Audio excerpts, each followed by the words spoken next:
Iran ವಿರುದ್ಧ Israel ಮತ್ತು America ಕೈಗೊಂಡಿರುವ ಯುದ್ಧ ಮೂರನೇ ವಾರಕ್ಕೆ ಕಾಲಿಟ್ಟಿದೆ. ಹೊರ್ಮುಜ್ ಜಲಸಂಧಿಯನ್ನು ತನ್ನ ಹಿಡಿತಕ್ಕೆ ತೆಗೆದುಕೊಂಡಿರುವ ಇರಾನ್ ಈ ಜಲಸಂಧಿಯ ಮೂಲಕ ಹಾದು ಹೋಗುವ ಹಡಗುಗಳ ಮೇಲೆ ದಾಳಿ ಮಾಡಿ ಮುಳುಗಿಸುವ ಬೆದರಿಕೆ ಹಾಕಿದೆ. ಈ ನಡುವೆ ಹೊರ್ಮುಜ್ ಜಲಸಂಧಿಯನ್ನು ಇರಾನ್ ಹಿಡಿತದಿಂದ ಮುಕ್ತಗೊಳಿಸುವ ಪಣ ತೊಟ್ಟಿರುವ ಅಮೆರಿಕ ಅಧ್ಯಕ್ಷ ಡೊನಾಲ್ಡ್ ಟ್ರಂಪ್ ಇತರ ದೇಶಗಳನ್ನು ಒಳಗೊಂಡ ಮಿತ್ರಕೂಟ ರಚನೆಯಾಗಬೇಕು ಎಂದು ಹೇಳಿದ್ದಾರೆ. ದುಬೈ ಅಂತಾರಾಷ್ಟ್ರೀಯ ವಿಮಾನ ನಿಲ್ದಾಣದ ಬಳಿ ಡ್ರೋನ್ ದಾಳಿಯ ಪರಿಣಾಮವಾಗಿ ಬೆಂಕಿ ಕಾಣಿಸಿಕೊಂಡಿದ್ದರಿಂದ ವಿಮಾನ ನಿಲ್ದಾಣದ ಕಾರ್ಯಾಚರಣೆಯನ್ನ ತಾತ್ಕಾಲಿಕವಾಗಿ ಸ್ಥಗಿತಗೊಳಿಸಲಾಗಿದೆ. ದುಬೈ, ಕತಾರ್ಗಳಂತಹ ಮಧ್ಯಪ್ರಾಚ್ಯದ ಸೇನಾ ನೆಲೆಗಳನ್ನ ಅಮೆರಿಕ ತನ್ನ ವಿರುದ್ಧ ದಾಳಿಗೆ ಬಳಸಿಕೊಳ್ತಾ ಇದೆ ಎಂದು ಇರಾನ್ ಆಪಾದಿಸಿದೆ.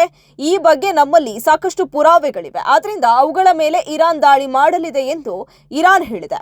ಇರಾನಿನ ಬೃಹತ್ ತೈಲ ಸಂಗ್ರಹಗಾರ ಇರುವ ಖರ್ಗ್ ದ್ವೀಪದ ಮೇಲೆ ದಾಳಿ ನಡೆಸಲು ಅಮೆರಿಕವು ಯುಎಇ ಭೂಭಾಗವನ್ನು ಬಳಸಿದೆ ಎಂದು ಇರಾನ್ ವಿದೇಶಾಂಗ ಸಚಿವ ಅಬ್ಬಾಸ್ ಅರಗಚ್ಚಿ ಆರೋಪ ಮಾಡಿದ್ದಾರೆ. ಇದನ್ನ ಸರಾಸಗಟಾಗಿ ತಳ್ಳಿ ಹಾಕಿರುವ ಯುಎಇ ಅಧ್ಯಕ್ಷೀಯ ಸಲಹೆಗಾರ ಅನ್ವರ್ ಗರ್ಗಾಶ್, ಇದು ಇರಾನ್ ತನ್ನ ಗುರಿ ತಪ್ಪಿರೋದಕ್ಕೆ ನಿದರ್ಶನ. ಅದು ತನ್ನ ಗುರಿಯನ್ನ ತಪ್ಪು ದಿಕ್ಕಿನಲ್ಲಿ ಕೊಂಡು ಹೋಗಿದೆ, ಅದರ ದಿಕ್ಸೂಚಿ ದಿಕ್ಕು ತಪ್ಪಿದೆ ಎಂದಿದ್ದಾರೆ.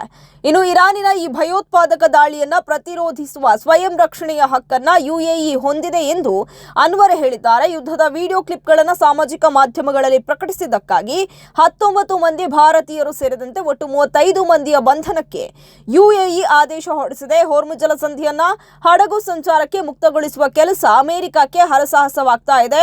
ಈ ಕಗ್ಗಂಟನ್ನ ಬಿಡಿಸಲು ಹೊಸ ಮಿತ್ರಕೂಟ ಬರಬೇಕು. ಈ ಜಲಸಂಧಿಯ ಮೂಲಕ ಸರಕು ಪಡೆಯುವ ದೇಶಗಳು ತಮ್ಮ ಸೇನೆ ಕಳಿಸಬೇಕು ಎಂದಿರುವ ಅಮೆರಿಕ ಅಧ್ಯಕ್ಷ ಡೊನಾಲ್ಡ್ ಟ್ರಂಪ್ ಹೇಳಿಕೆಗೆ ಇದುವರೆಗೆ ಯಾವ ದೇಶವೂ ಪ್ರತಿಕ್ರಿಯೆ ನೀಡಿಲ್ಲ. ತನ್ನ ಅತ್ಯಂತ ಕಿರಿದಾದ ಭಾಗದಲ್ಲಿ 33 ಕಿಲೋಮೀಟರ್ ಅಗಲವಾಗಿರುವ ಹೊರ್ಮುಜ್ ಜಲಸಂಧಿಯಲ್ಲಿ ಹಡಗುಗಳಿಗೆ ರಕ್ಷಣೆ ನೀಡುವಂತೆ ಟ್ರಂಪ್ 7 ದೇಶಗಳಿಗೆ ಮನವಿ ಮಾಡಿದ್ದಾರೆ. ತನ್ನ ಅವಶ್ಯಕತೆಯ 90% ಪಡೆಯುವ ಚೀನಾ ಈ ಮಿತ್ರಕೂಟ ಸೇರುವುದೇ ಎಂಬ ಬಗ್ಗೆ ಮಾಹಿತಿ ಇದುವರೆಗೆ ಲಭ್ಯವಾಗಿಲ್ಲ. ಒಂದು ವೇಳೆ ಮಿತ್ರಕೂಟ ರಚನೆಯಾದರೆ ಯುದ್ಧ ಬಹು ಆಯಾಮ ಪಡೆಯಲಿದೆ ಎಂದು ಅಂತಾರಾಷ್ಟ್ರೀಯ ವಿದ್ಯಮಾನಗಳನ್ನು ಗಮನಿಸ್ತಾ ಇರುವಂತಹ ಪರಿಣಿತರು ಹೇಳ್ತಾ ಇದ್ದಾರೆ. ಇನ್ನು ಹೊರ್ಮುಜ್ ಜಲಸಂಧಿಯನ್ನು ಮುಕ್ತಗೊಳಿಸುವುದು ತಮ್ಮ ಆದ್ಯತೆ ಎಂದು ಟ್ರಂಪ್ ತಮ್ಮ ಸಾಮಾಜಿಕ ಮಾಧ್ಯಮದಲ್ಲಿ ಹೇಳಿದ್ದಾರೆ.